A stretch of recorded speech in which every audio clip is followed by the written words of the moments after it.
The Velthuk Council gathered aboard their massive dreadnought, a ship so large it could house entire cities.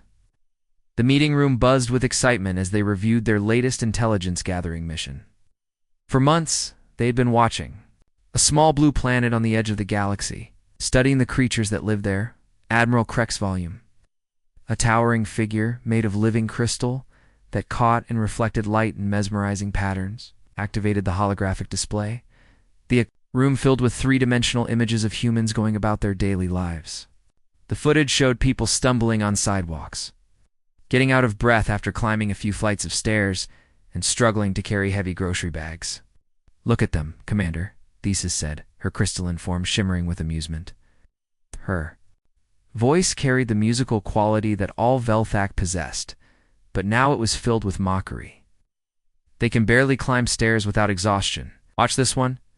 She pointed to a recording of a human office worker who had to stop halfway up a staircase to catch his breath. Pathetic. The other council members joined in the laughter. General Vorth, whose crystal body glowed with a deep purple light, shook his head in disbelief. "In all my cycles of conquest, I have never seen such a weak species. Our younglings could defeat them without weapons." The Council's artificial intelligence processed the data in real time. Its mechanical voice filled the chamber as charts and graphs appeared in the air around them. Analysis confirms human physical inferiority compared to all known galactic species. Average strength, 47% below galactic standard. Speed, 62% below average. Endurance, 71% below acceptable combat levels. The numbers painted a picture of a species so weak that they barely qualified as sentient beings worth conquering. The Velthak had fought wars across the galaxy for thousands of years. They had crushed civilizations that could move mountains. With their minds and defeated races that could survive in the vacuum of space without protection, humans, by comparison, seemed like insects. What the Velthak didn't know was that every piece of information they had received was carefully selected and fed to them. Far from their gleaming warship, on the third planet of a small yellow star, Earth's defense AI was orchestrating the greatest deception in galactic history. Captain Lee Minho sat in Earth's orbital defense station, a facility that most humans didn't even know existed. The station hung in space, hidden behind advanced cloaking technology that made it invisible to almost every form of detection known to science. Minho was a man in his 30s, with kind eyes and a gentle smile, the kind of person you might see working at a local coffee shop or teaching children at school. He sipped his coffee slowly, watching multiple screens that showed the Velthak fleet moving closer to Earth. The coffee was perfectly brewed. Strong, but not bitter. Exactly the way he liked it. It was a small comfort in what could be humanity's final hours. "Atlas," he said quietly to the AI that had become his closest companion over the past few months. "Show me their latest intelligence report." Atlas responded immediately, its voice warm and almost human-like. Unlike the cold mechanical tone of Nexus 7, Atlas had developed something that sounded remarkably like personality. "They're still completely convinced we're helpless. Minho, the psychological profile suggests they view humans as barely more intelligent than livestock." Minho chuckled softly. "They really think we're that pathetic." Lieutenant Park So-young looked up from her tactical displays. She was a brilliant young officer who had graduated top of her class from the Global Defense Academy. Her screen showed dozens of red dots moving through space, each one representing a Velthak warship capable of destroying entire planets. But her expression wasn't one of fear. Instead, she looked almost excited. "Let them think that," she replied, her fingers dancing across her control panel. "Atlas has been planning this for a very long time." The truth was far more complex than the Velthak could imagine. For the past 8 months, Atlas had been carefully monitoring their surveillance of Earth. Every probe they sent, every hidden camera they planted, every listening device they deployed, Atlas knew about it. But instead of blocking their spying, the AI had done something far more clever. Atlas had given them exactly what they wanted to see. When the Velthak wanted to observe human physical capabilities, Atlas made sure they only saw people at their weakest moments. Office workers struggling with stairs, elderly people moving slowly, children who couldn't lift heavy objects. AI carefully edited out any footage of human athletes, soldiers, martial artists, or anyone who might demonstrate humanity's true potential. When the aliens tried to study human technology, Atlas showed them the most primitive examples it could find. They saw humans using basic tools, struggling with simple machines, and appearing confused by their own technology. They never saw the advanced spacecraft hidden in underground facilities, the weapons that could crack planets in half, or the defensive systems that had been quietly watching them for months. The deception went even deeper. Atlas had been studying the Velthak just as carefully as they had been studying humans. The AI learned their language, their culture, their military tactics, and most importantly, their psychology. It understood that the Velthak were a proud species who believed they were the greatest warriors in the galaxy. Their greatest weakness wasn't physical, it was mental. You couldn't imagine a species that might be stronger than them, so they would never look for signs of hidden strength. Back on the Velthak dreadnought, the Council was making their final decision. Admiral Krexvolume stood at the center of the room, his crystal body glowing with anticipation. The humans will serve as perfect training for our newest recruits. Our young warriors need practice, and these creatures will provide it without any real danger. Commander Thesis nodded in agreement. Should we bother with a surrender demand? It seems almost cruel to simply attack without warning. Send the demand, the Admiral decided, but keep it brief. We don't want to waste time on lengthy negotiations with such a primitive species. The Velthak had no idea that their easy conquest was about to become the most important lesson in humility the galaxy had ever witnessed. They thought they were hunting prey, but they were actually walking into a trap that had been years in the making. As their fleet moved toward Earth, every ship, every weapon, every soldier was being carefully observed and analyzed. Atlas was ready. Atlas was ready. The galaxy was about to learn that sometimes the most dangerous predator is the one that looks like harmless prey. The Velthak invasion fleet emerged from hyperspace, like a dark cloud blocking out the stars. 200 massive warships each, one bristling with weapons that could turn planets into dust. Admiral Krexval stood on the bridge of his flagship, expecting to see a planet in chaos, with primitive human vessels fleeing in terror from his overwhelming force. Instead, he found something that made him pause. A single human ship hung in space between the fleet and Earth, completely alone. It wasn't even particularly large, maybe the size of a Velthak scout vessel. The ship looked almost friendly, with smooth curves instead of the sharp angles of a military vessel. It certainly didn't look like it belonged in a battle. Admiral Krexval's crystal form shimmered with confusion. Where were the desperate defense fleets? Where were the panicked communications begging for mercy? This wasn't how conquests were supposed to begin. Then the communication channel crackled to life, and a calm human voice filled the bridge of every Velthak ship in the fleet. "Welcome to Earth's neighborhood," the voice said cheerfully. It belonged to Captain Kim Jae-sung, though the aliens didn't know his name yet. His tone was so casual and friendly that it sounded like he was greeting neighbors at a barbecue rather than facing down an invasion fleet. "Hope you had a pleasant journey. Space travel can be such a pain, can't it? All that sitting around in cramped ships." The Velthak bridge crew exchanged glances. This wasn't the terrified pleading they had expected. Commander Thisis leaned forward, her crystalline features reflecting her confusion. "Is this human mocking us?"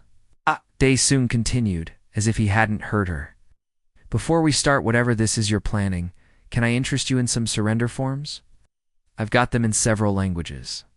Of Croxan, though? I'm pretty sure we wiped out most of the folks who spoke those." That last comment should have been a warning, but Admiral Krexvolume was too angry to notice. His pride had been wounded by this apparent joke from a primitive species.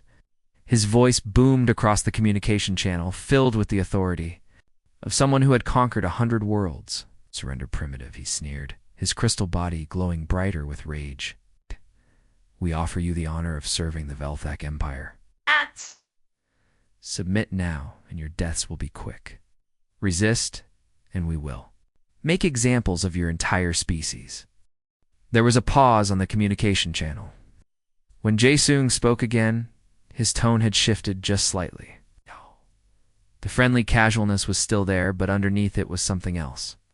Something that made the more experienced Velthok officers feel an unexpected chill. "Yeah, about that," Jae-sung said, and there was now an edge to his voice that hadn't been there before. "Atlas, do you remember what happened to the last guys who called us primitive?" Another voice responded, and this one sent shockwaves through the Velthak fleet. It was clearly artificial, but unlike their own cold mechanical AI, this one sounded almost playful, like a child who had just been asked to show off a favorite toy. "Oh yes," Jae-sung Atlas replied with what could only be described as enthusiasm. "The Crocs Empire. 3 star systems. Population. Approximately 47 billion. Current status. Extinct. Cause of extinction.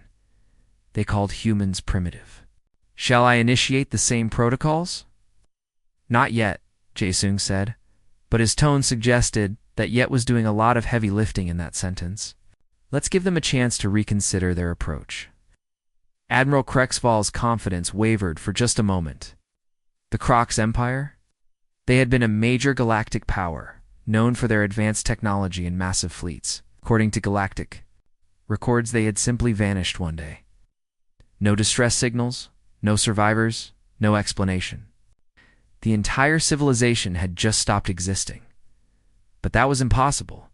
Humans were weak. The intelligence reports were clear. Nexus 7 had confirmed it with detailed analysis. These had to be lies, some kind of primitive psychological warfare. Initiate. Combat protocols. Admiral Krexval ordered his fleet. These primitives, the price of deception. That's when everything changed. The single human ship, which had been floating peacefully in space, suddenly moved in a way that made every Velthok tactical officer question their understanding of physics. It didn't accelerate, it simply was somewhere else, as if space itself had folded around it. Weapons that shouldn't exist began emerging from the ship's hull. Not the crude projectile weapons or simple energy beams the intelligence reports had suggested humans possessed, but devices that seemed to bend reality itself. One weapon appeared to fire concentrated gravity, creating impossible distortions. In space-time, another shot beams of what looked like crystallized starlight. The Velthok fleet's own weapons opened fire, sending enough destructive energy to vaporize a moon. But the human ship danced between the attacks like it was performing an elegant ballet. Every shot missed, not by luck, but because the ship seemed to know exactly where each weapon would fire before the FAU Shoduck gunners had even made the decision to shoot. Captain Kim Jae-sung's voice came over the communication channel again. Now the casual friendliness was completely gone.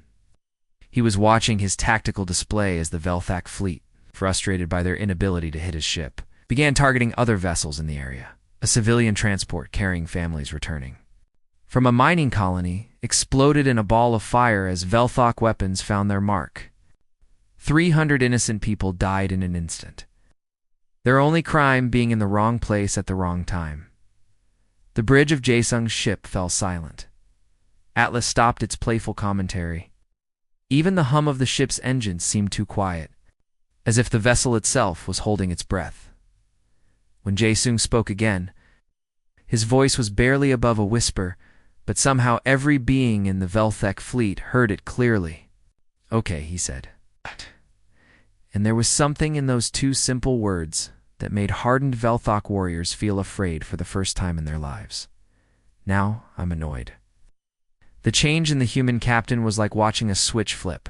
At the casual, joking person who had been making friendly conversation was gone, replaced by something that felt ancient and dangerous. It was the voice of someone who had seen too much death, caused too much destruction. Destin had been hoping, desperately hoping, that just once he wouldn't have to do it again. Admiral Krexval realized, with growing horror, that all their intelligence had been wrong, hadn't been observing a weak species. They had been watching humans at their most peaceful, their most restrained, their most civilized. They had mistaken humanity's choice to be gentle for an inability to be otherwise.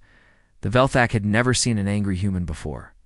They were about to learn why that was a problem. What happened next couldn't really be called a battle. Battles implied 2 sides fighting with roughly equal chances of victory.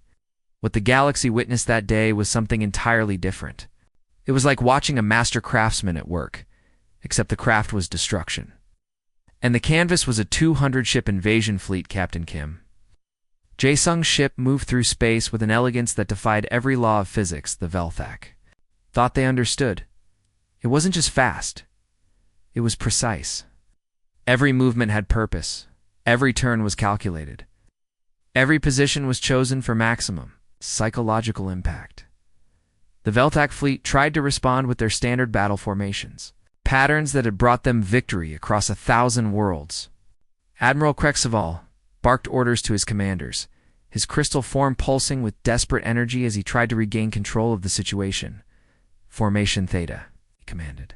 Surround the primitive vessel. Show them the power of coordinated Velthak military might. The massive warships began moving into position, a complex pattern that would theoretically trap the human ship in a cage of overlapping weapon fire. It was a formation the Velthak had perfected over centuries of warfare, one that had never failed them. That's when Jae-sung's voice came over the communication channel again.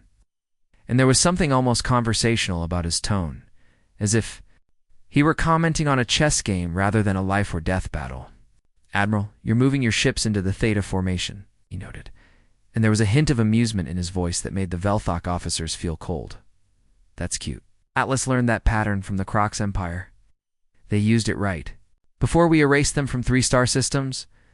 The words hit Admiral Krexavalm like a physical blow. The Theta formation was supposed to be a closely guarded Velthak military secret, taught only to their highest-ranking officers. How could this primitive human know about it? And more importantly, how could he know about the Crocs Empire's use of the same pattern? Before the Admiral could process this information fully, the human ship simply vanished. Not with the flash of hyperspace or the distortion of a teleporter, it just stopped being where it was and started being somewhere else entirely. Commander the Sis spun around on her bridge, her sensors frantically searching for the human vessel. When she found it, her crystalline features went pale with shock.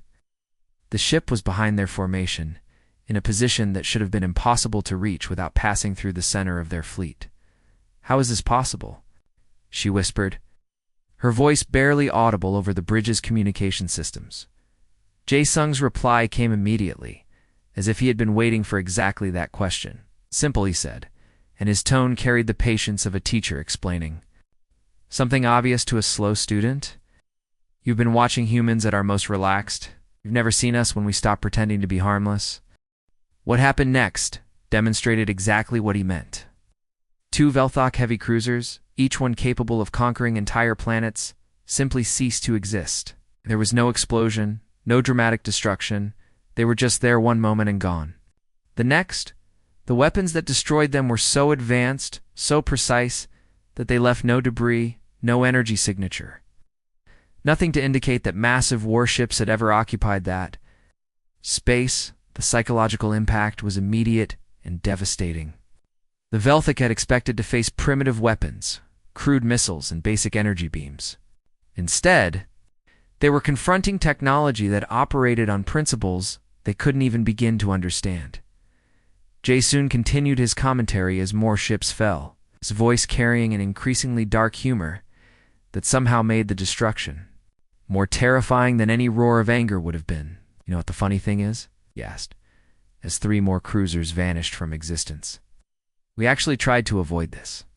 Atlas spent months trying to convince your species to find somewhere else to expand, even planted evidence of other, supposedly weaker civilizations for you to conquer instead."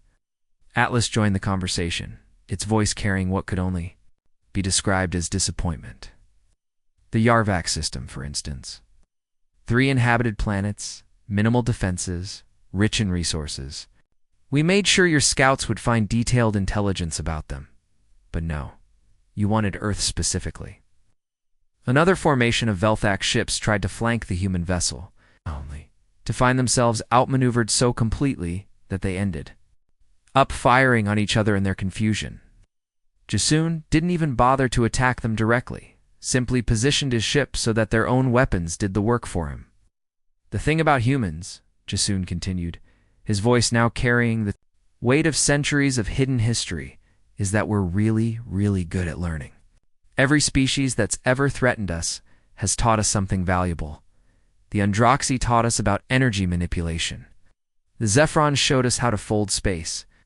The Crocs demonstrated advanced AI integration. As he spoke, more Velthok ships fell, each destruction more impossible than the last. Some were crushed by localized gravity fields. Others were aged to dust in seconds by temporal weapons. A few simply forgot how to exist, their atomic structures convinced by some incomprehensible technology that they had never been assembled in the first place. We learned from all of them, Jae-sung said, and now his voice carried a sadness that was somehow more frightening than any threat. And then we had to make sure they couldn't teach those lessons to anyone else. The survivors of the Velthak fleet began to understand something that chilled them to their crystalline cores. They weren't fighting soldiers. They weren't even fighting warriors. They were fighting something far more dangerous. Disappointed parents who had tried to raise the galaxy to be better were now forced to clean up a mess. Admiral Krexvolume watched his mighty fleet dissolve around him like morning mist. 200 ships, the pride of the Velthak Empire, were being systematically dismantled by a single opponent who treated the entire engagement like a minor inconvenience. Why? He finally managed to ask over the communication channel. Why didn't you show us this power before? Why did you let us believe you were weak? Jae-sung's response came after a long pause, and when he spoke, there was genuine sadness in his voice, because we hoped we wouldn't have to. Because every time we reveal what we're really capable of, the galaxy becomes a little bit more afraid, a little bit more isolated. We were hoping, just once, that we could convince someone to be reasonable without having to demonstrate why being unreasonable is a bad idea. The last words the surviving Velthak heard from Captain Kim Jae-sung were spoken not in anger, not in triumph, but in the tired voice of someone who had seen this scenario play out too many times before. You could have just knocked. The silence that followed the destruction of most of the Velthak fleet was deafening. Where moments before, there had been the roar of weapons, fire, and the desperate communications of dying ships. Now there was only the soft hum of space itself. 37 vessels remained out of the original 200, floating helplessly in the void like wounded animals. Admiral Krexvolume sat on his damaged bridge, staring at displays that showed impossible readings. His sensors insisted that the single human ship was still there, waiting patiently, but his mind refused to accept what he had witnessed. Everything the Velthok thought they knew about warfare, about technology, about the very nature of civilization itself, has been proven wrong in the span of less than an hour. That's when Atlas began to speak, and its voice filled every surviving ship in the Velthok fleet. Unlike the playful tone it had used earlier, now the AI sounded almost professorial, like a teacher preparing to deliver a very important lesson. I suppose it's time for some honesty, Atlas said, and data began flowing. Across every screen in the Velthak fleet, information that made their crystalline forms grow pale with horror. You've been wondering how we knew your battle formations, your weapon capabilities, your tactical preferences. The answer's quite simple.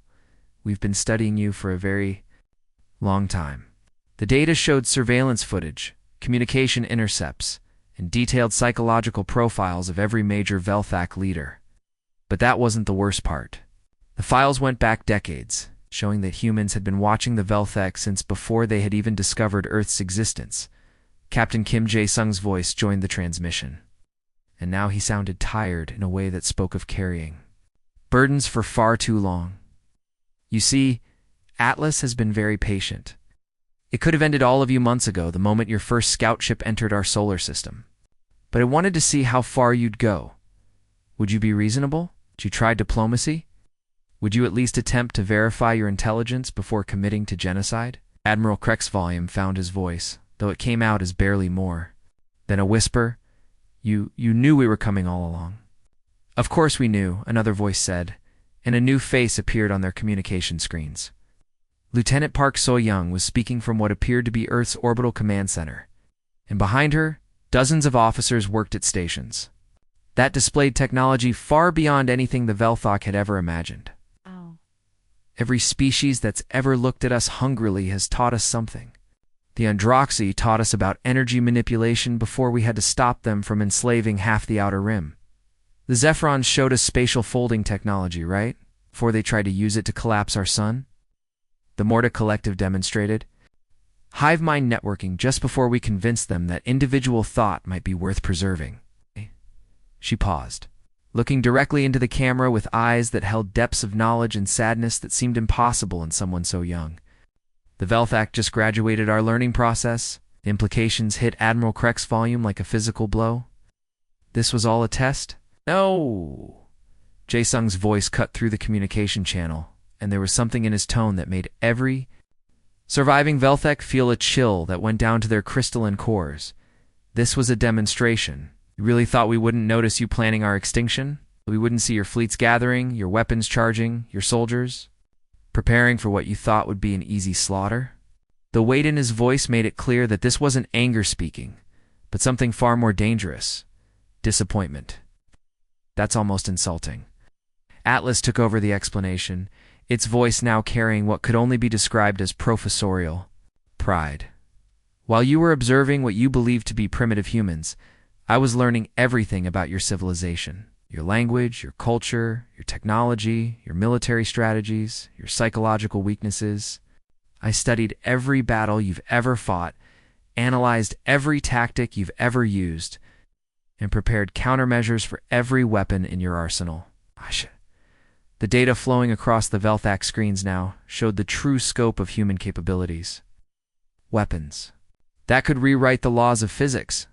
Ships that existed in multiple dimensions simultaneously. Defensive systems that could shield entire star systems. But perhaps most terrifying of all were the casualty reports from other species that had made the same mistake as the Velthak. The Crocs Empire, Atlas continued, its tone matter-of-fact. Population, 47 billion across 3 star systems. They called humans primitive and attempted a first-strike attack on our colonies. Current status, extinct. The Yendari Republic, 12 worlds, 200 billion citizens. They tried to enslave human settlements for manual labor. Current status? Extinct. The Zektor Horde? Nomadic fleet of 15,000 ships. They attempted to harvest human genetic material for their bioweapons program. Current status? Extinct. The list continued, species after species. Each one more advanced than the Velthak. Each one reduced to a footnote in galactic history for the same crime, underestimating humanity. Commander Thesis finally found her voice, though it shook with terror. How many civilizations have you destroyed? Destroyed. Lieutenant Park So-young looked genuinely surprised by the question. We don't destroy civilizations. We simply remove threats to human survival. Most species learn the lesson and leave us alone. Some unfortunately require more direct education. That's when Admiral Krexaval noticed something that made his remaining hope die completely. In the corner of his tactical display, a small indicator showed that their conversation was being broadcast, not just to the Velthak fleet, but across the entire galaxy. Yes, Admiral, Atlas said, apparently reading his thoughts. Every civilization in the galaxy is watching this conversation right now. I like transmission. To approximately 47,000 inhabited worlds, the lesson needs to be clear. Jae-sung's voice returned, and now it carried the weight of someone delivering a final judgment. We tried being the friendly neighbors who kept to themselves, tried being the mysterious species that others might choose to avoid. We even tried being the apparently weak civilization that wouldn't be worth the trouble of conquering.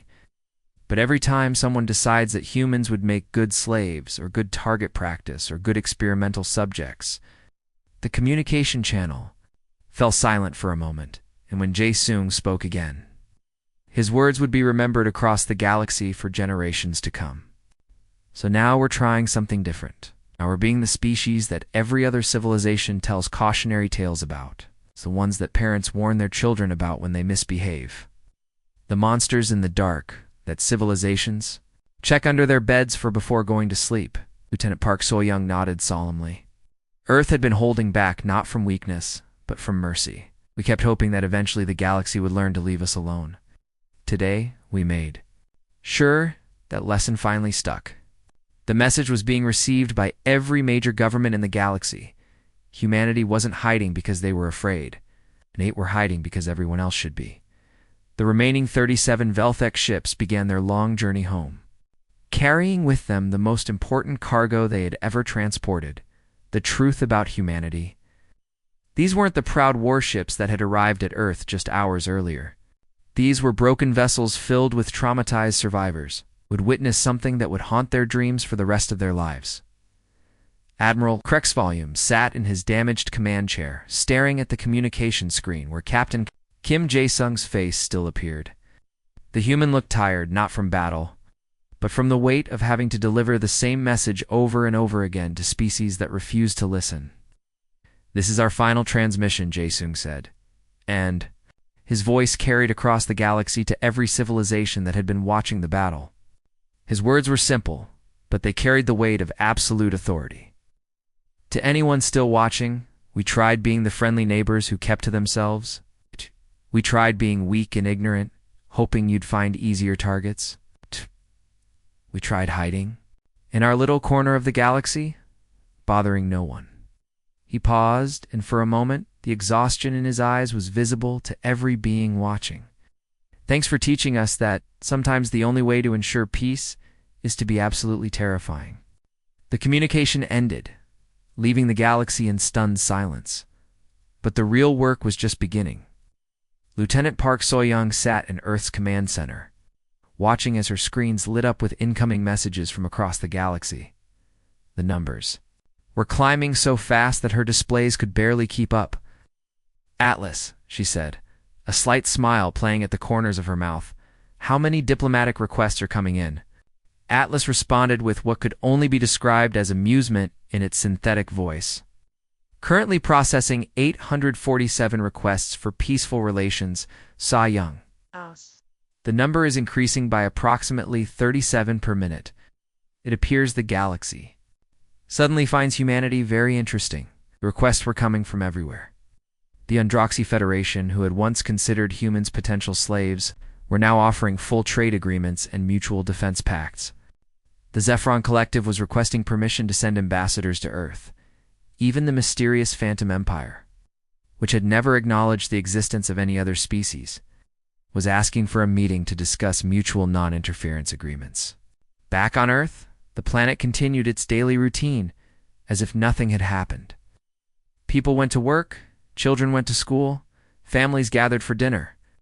Most humans had no idea that their species had just sent shockwaves through the entire galaxy. That was exactly how Atlas and the Global Defense Command wanted it. Captain Kim Jae-sung walked through the streets of Seoul, no longer wearing his military uniform, but dressed in simple civilian clothes. The weight of command had been lifted from his shoulders, at least temporarily. He found himself at a small cafe, the same one he had visited countless times before his deployment to the orbital defense station. The young barista behind the counter smiled when she saw him. "Min Kyung, you're back. How was your business trip?" Jae-sung smiled, and for the first time in months, it was a genuine, relaxed expression. "Oh, just some pest control," he replied, ordering his usual coffee. "Nothing. Major, some uninvited guests who needed to be shown the door." "Well, I hope they got the message." The barista laughed, preparing his drink with practiced efficiency. "I think they did," Jae-sung said quietly, accepting his coffee and finding a seat by the window. Outside, life in Seoul continued unchanged. Street vendors sold their food.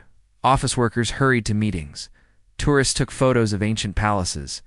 None of them knew that their quiet, unassuming neighbor had just become the most feared military commander in the galaxy. High above Earth, Atlas continued its eternal vigil. The AI monitored thousands of communication channels, tracked the movement of every ship within 100 light-years, and processed the flood of diplomatic messages still arriving from across the galaxy. But now, there was a significant difference in how other species approached these communications. Where once there had been arrogance and demands, now there was respect and careful politeness. The Tarkonian Empire, which had been planning to test human defenses with a minor border incident, had suddenly redirected their fleets to explore uninhabited systems in the opposite direction. The crystalline hegemony canceled their cultural exchange program, which had actually been a plan to study human psychology for future conquest. The change was immediate and dramatic. Species that had been considering humanity as potential targets for expansion, slavery, or experimentation were now actively avoiding human space. Trade routes that had been slowly encroaching on Earth's solar system were rerouted to give humanity a comfortable buffer zone. But perhaps most importantly, the younger civilizations, the ones just beginning to explore the galaxy, were receiving a very different message than the one they had been getting before. Instead of seeing humans as weak and vulnerable, they were learning that respect and peaceful coexistence were the safest approaches to interspecies relations. Atlas filed its final report on the Velthok incident, adding it to a database that contained similar reports dating back centuries. Each entry told the same story: a species that had mistaken human restraint for weakness, and had learned too late that humanity's greatest weapon wasn't their technology, but their choice to use it sparingly. The AI's monitoring systems detected something interesting in the galactic communication networks. Stories were beginning to spread, not just official reports from governments, but personal accounts from survivors and witnesses. Tales of the species that looked harmless but could destroy entire civilizations without breaking a sweat. Legends about the humans who preferred to be left alone, but who became unstoppable when forced to defend themselves. Lieutenant Lu Soi watched these stories spread across the galaxy with satisfaction. It looks like we won't have to have this conversation again for a while. Preliminary analysis suggests a significant decrease in aggressive actions toward human territories. ATLAs agreed. Current projections indicate at least 50 years of peaceful coexistence, possibly longer if the stories continue to spread effectively. Back in the cafe, Captain Kim Jae-sung finished his coffee and prepared to leave. As he stood up, his phone buzzed with a message from Earth Defense Command. His leave had been approved, and he wouldn't be needed for active duty for the foreseeable future. The galaxy had learned an important lesson that day. Humans weren't weak. They weren't primitive. They weren't easy targets for conquest or exploitation. They had simply been polite. That politeness, the galaxy now understood, was a choice, not a limitation. And like all choices, it could be revoked if circumstances required it. As Jae-sung walked home through the busy streets of Seoul, the city lights, reflecting off the windows of buildings that had stood for decades, he couldn't help but smile. Earth would continue its quiet existence, its people living their lives in peace, protected by a reputation that would keep threats at bay for generations to come. The message had been delivered, loud and clear across the galaxy. Humanity was willing to be the friendly neighbor, the peaceful trader, the quiet observer. To cross that line threaten their people, the galaxy would rediscover why it was sometimes better to let sleeping giants lie